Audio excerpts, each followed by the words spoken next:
Robert, as this card is being promoted by Ringstar Promotions, obviously premier boxing champions without Heyman. Just talk to me about Eddie Hearn, man. Looks like he's coming to the U.S. He has Matchroom Boxing. I think it's called Matchroom Boxing U.S. He signed Daniel Jacobs, man. What did you make of that big signing? It's big time, you know. That's big time, you know. I don't think anybody expected that. You know, Daniel Jacobs is a great name here in the United States, great star. I think with hers coming over here, it's going to be bigger for boxing now, you know, being able to make bigger fights, and he's gonna challenge all these other promoters here, like you just said, Ringstar, you know, and all the other top promoters in the United States.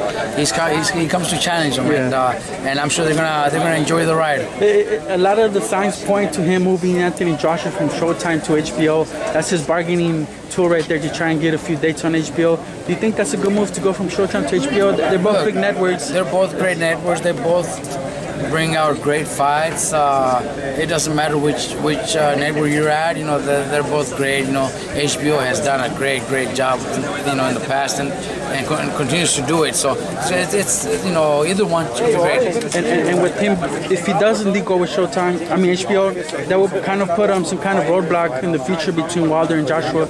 Those fights should happen. They'll happen. Yeah. Richard. How are you? Good to see you. Hey. You thought I was a matchmaker, Robert Diaz. Yeah, exactly.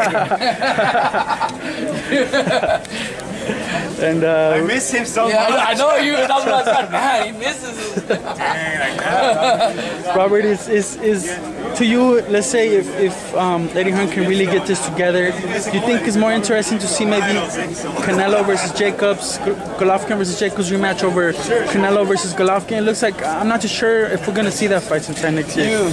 You miss those people, right? Oh my gosh. Yeah, that was great. That was great.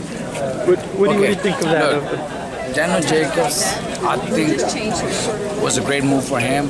He knows the big fights for him, the big fights in his weight division are at HBO. You know, he wants a rematch with Golovkin. He wants to be able to fight the Canelo type of fighters. So for him, I think it was a great move, great decision for him. What challenges lie in the Jacobs fight for Canelo? What do you see that fight playing out Jacobs is a hell of a fighter, man. It's a very dangerous fight for Canelo. Jacobs is very skillful. He fought great against Triple G. Some people thought he beat Triple G. So it definitely is a dangerous fight for Canelo. But you know, at this moment, at this time where Canelo's at, you know, he gets all those fights. He wants to fight. I know Canelo wants to get all those big fights too. So all those fights are going to be available now. They're there. They're there. You know, just a matter of time. You know, they're all going to come at their own time. Do you think the rematch is going to happen next year, Robert? The rematch, Canelo Golovkin? I really think so. I don't, you know, they got the promoters. Golden Boy is a great promoter. They do a great job with Canelo, and they've done a great job with so many other fighters. But I think it's a rematch that should happen, and it should happen next year. You know, Triple G also has Tom Lawler behind them, and they have a great promotion going on. So, and they're both really good with HBO. They'll do another great fight, another great numbers on pay-per-view. So I think the fight should happen.